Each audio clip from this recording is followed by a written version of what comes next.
សួស្តីអ្នកនរគ្នាហើយថ្ងៃនេះដែរគឺយើងមករៀនអំពីភាសាឡាវទាំងអស់គ្នាបែបកម្រិតមូលដ្ឋានសប្បាយดีทุกคนวันนี้มาเรียนภาษาลาวกันเด้อแบบระดับพื้นฐานដែលវីដេអូដំបូងគេនេះវិញគឺក្នុងកម្រិតមូលដ្ឋាននេះយើងសិក្សាអំពីអក្ខរក្រមភាសាឡាវដែលមានដូចជាព្យញ្ជនៈស្រៈអីជាដើម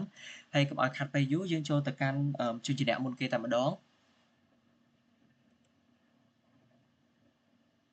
ចំពោះភាសាឡាវវិញព្យញ្ជនៈឡាវគឺមានតែ27តួទេដែលតួទី1នោះគឺជាអក្សរកហើយចំពោះអក្សរសំឡេងនៅខាងក្រោមណាដែលមានសញ្ញាកាកបាទនៅខាងលើគឺយើងត្រូវអានរៀងវ៉អូតិចឥឡូវនេះគឺយើងចាប់ផ្ដើមអានព្យញ្ជនៈរបស់ភាសាឡាវអ្នកនរគ្នាគឺទី1គឺយើងអាន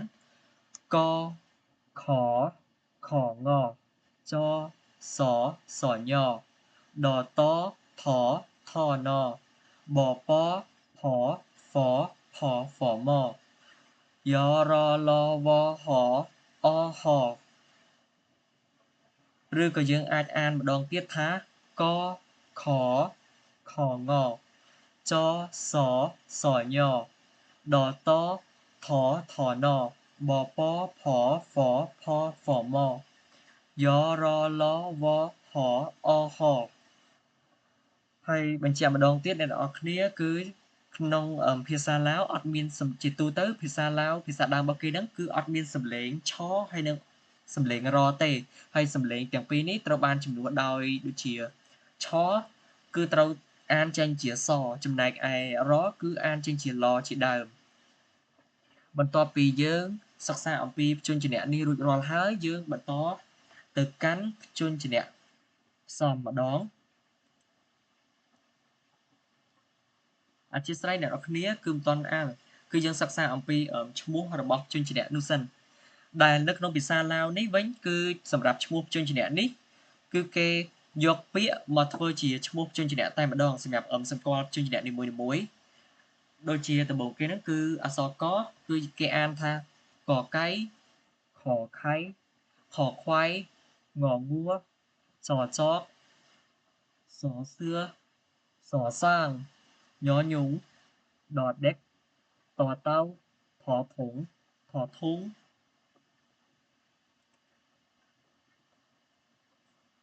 ននក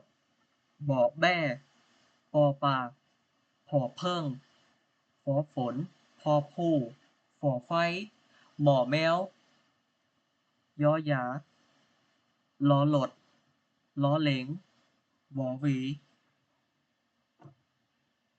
หอហានអអូហហឿនបន្ទាប់ពីយើងអានឈ្មោះនេះចប់ហើយយើងក៏បន្តទៅមុខទៀតគឺយើងនឹងជួបជាមួយនឹងព្យញ្ជនៈខាងចុងឬក៏តួសកត់ដែលភាសាឡាវគេហៅថាបញ្ញាសនៈតួសកត់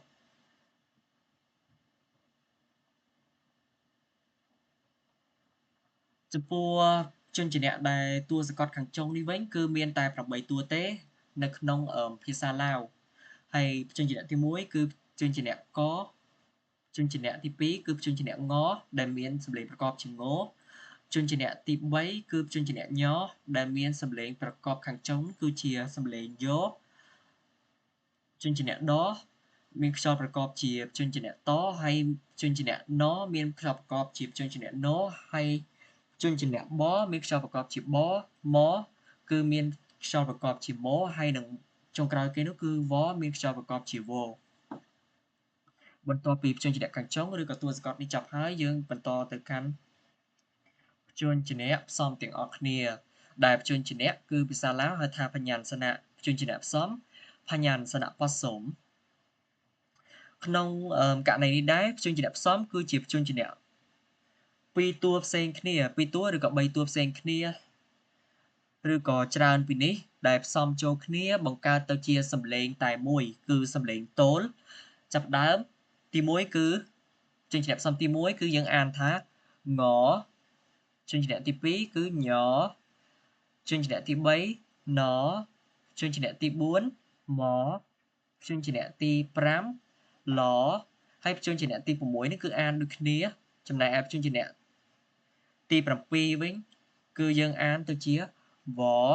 ចំពោះនេះដែរគឺជនជាអ្នកហនាំមុខយើងក៏អាចអានហៅថាជាអក្សរណាំប្រែជាខ្មែរថាអក្សរនាំដែលហនេះគឺជាជនជាអ្នកដែលវាមានសំឡេងខ្ពស់អញ្ចឹងហើយបើវានាំមុខនៅជនជាអ្នកក្រុមទាបបែបនេះគឺវាបង្កឲ្យជនជាអ្នកក្រុមទាបនេះមានសំឡេងខ្ពស់ដែរហើយចំពោះសំឡេងគឺយើងនឹងនិយាយគ្នានៅវីដេអូក្រោយទៀតឥឡូវយើងចូលទៅកាន់ជនជាអ្នកផ្សំផ្សេងទៀតទី1នេះគឺយើងអានថាខ្វទី2ខ្វទី3ខ្វទី4ងទី5ចវទី6សវទី7ថ្វទី8ល្វបន្ទាប់ពីយើងសិក្សាអំពីព្យញ្ជនៈចប់ហើយយើងចូលមកកាន់សំឡេងស្រៈចំពោះស្រៈនេះវិញគឺយើងមានរហូតដល់29តួដែលចាប់ផ្ដើមពីស្រៈអបញ្ចប់ទៅដោយស្រៈអយហើយសូមបញ្ជាក់អ្នកនរគ្នាមិញដោយសារមុននឹងភ្លេចគឺចំពោះអក្សរណាដែលមានពណ៌ក្រហមបែបនេះគឺជាអក្សរដែលគេធ្លាប់ប្រើហើយក៏គេលែងប្រើហើយ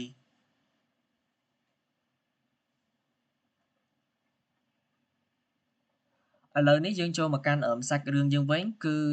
ចាប់ផ្ដើមដំបូងគឺយើងអានថាអាអ៊ីអ៊ីអ៊ឺអ៊ឺអ៊ូអូអេអេអែអែអូអូអអអឺអឺអឺអឺអៀអៀអ៊ូអ៊ូអាំអាយអាយអោអយចំណែកឯកន្លែងសលេងស្រអែស្រអែនេះវិញគឺយើងអានរៀងលៀងសលេងទៅតាមភាសាគេមិនអានចំជាស្រអែដូចយើងទេគេរៀងលយទៅជាស្រអែបន្តិចដូចជាអែហើយនិងអែឥ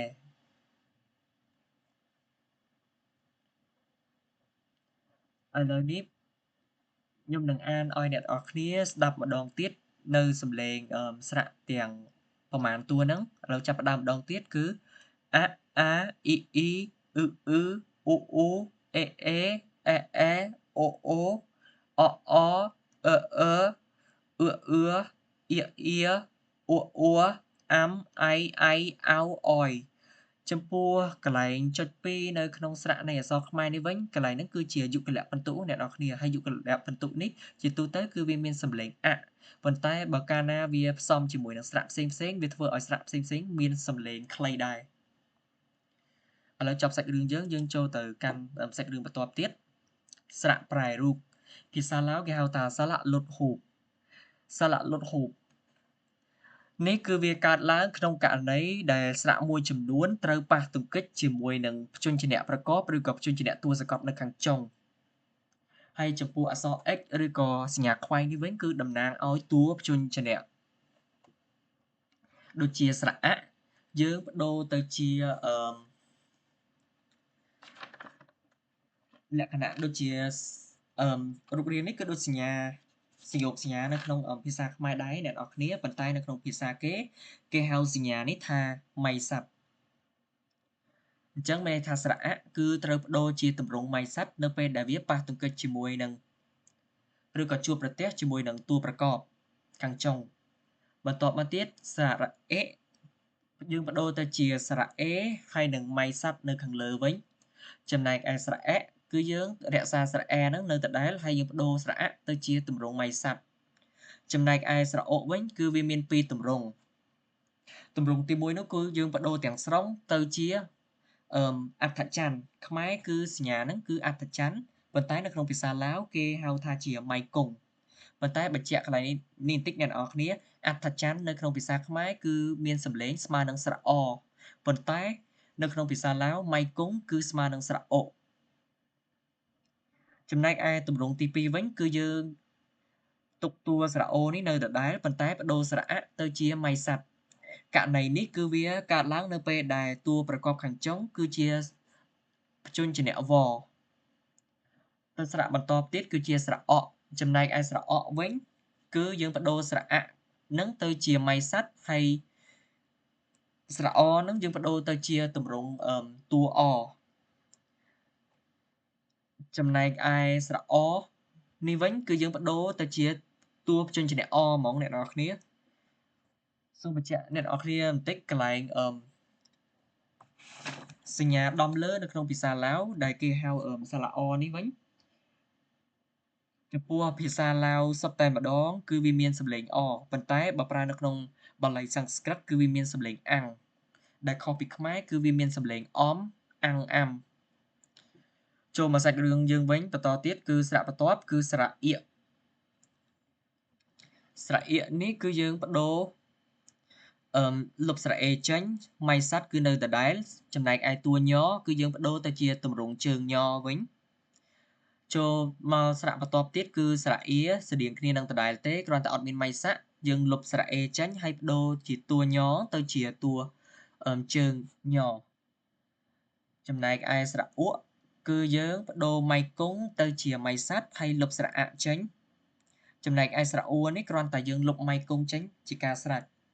ហើយចំពោះស្រៈប្រែរូបនៅពេលដែលប៉ះឬក៏ប្រទះជាមួយនឹងព្យញ្ជនៈប្រកបខាងចុងគឺមានតែប៉ុណ្្នឹងទេអ្នកទាំងអស់គ្នាហើយបន្ថែមពីនេះទៀតគឺស្រៈផ្សេងហើយចំពោះស្រៈដែលមានសញ្ញាព្រួញនេះគឺយើងត្រូវសរសេរទៅតាមស្រៈដែលនៅខាងក្រោយសញ្ញាព្រួញដូចជាស្រៈអខ្លីប្រទះជាមួយនឹងព្យញ្ជនៈវគឺយើងសរសេរជាស្រៈអាវតែម្ដងដោយសារវាមានសំឡេងដូចគ្នាអញ្ចឹងយើងសរសេរជាស្រៈអាវ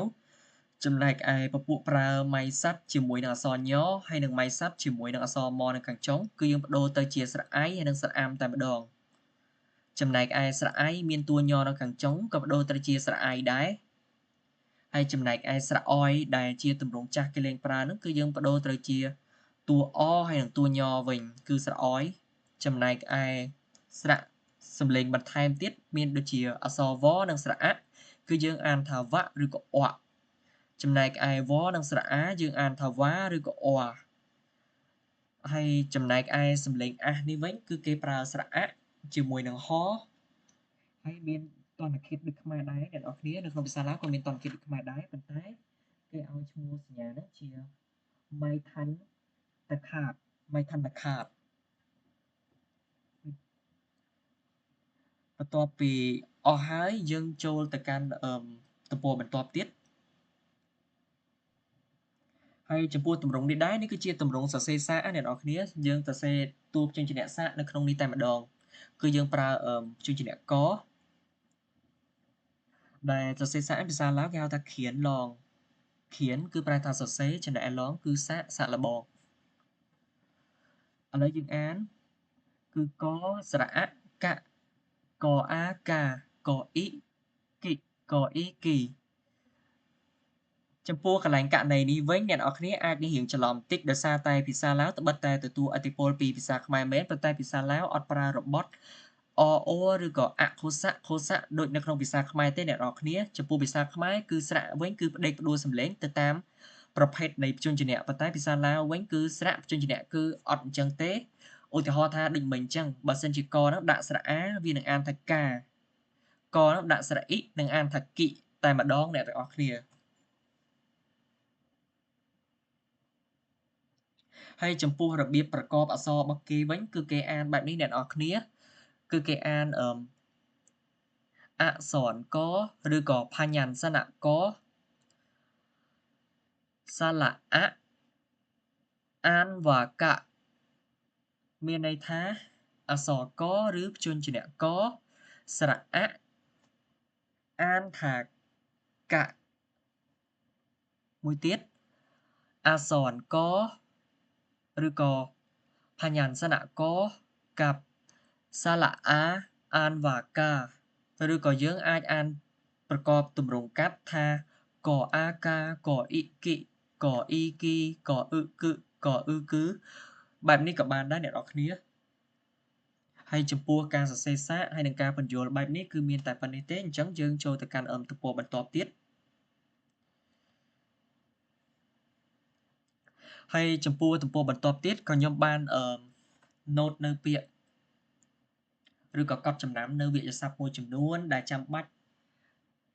សម្រាប់ឲ្យអ្នកនរគ្នាដឹងដែរពាក្យទី1គឺអក្សរប្រែថាអក្សរពាក្យទី2គឺអក្ខរគមប្រែថាអក្ខរក្រម ពាក្យទី3គឺភាសាប្រែថាភាសាพยัญชนะพยัญชนะสระสระสระลอยสระពេញតួ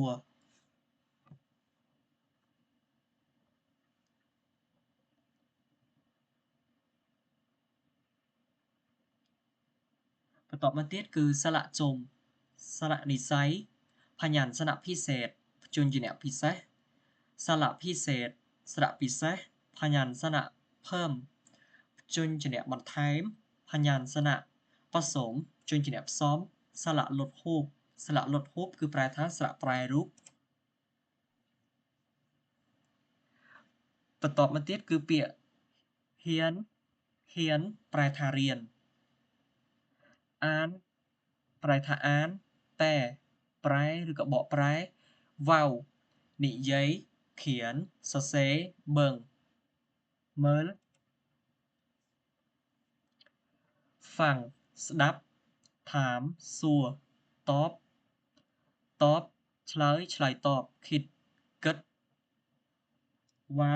ថាចំពោះកិរិយាសព្ទវ៉ានេះវិញគឺយើងអាចប្រើផ្សំជាមួយនឹងកិរិយាសព្ទផ្សេងៗដូចនៅក្នុងទម្រង់ភាសាខ្មែរដែរដូចជាពាក្យនិយាយថាភាសាឡាវគេហៅថាវ៉ាវវ៉ាចំណែកឯឆ្លើយតបថាតបវ៉ាគិតថាគិតវ៉ាសរសេរថាเขียนវ៉ាប្រែថាแปลว่าចូលទៅកាន់ពាក្យបន្តទៀតគឺពាក្យខំប្រែថាពាក្យក្នុងករណីនេះពាក្យខំនេះប្រែថាពាក្យចំពោះបរិបទផ្សេងទៀតតកតងទៅនឹងគ្រឿងអលង្ការខំនេះក៏ប្រែថាមាសដែរតែក្នុងបរិបទនេះគឺយើងប្រែថាពាក្យ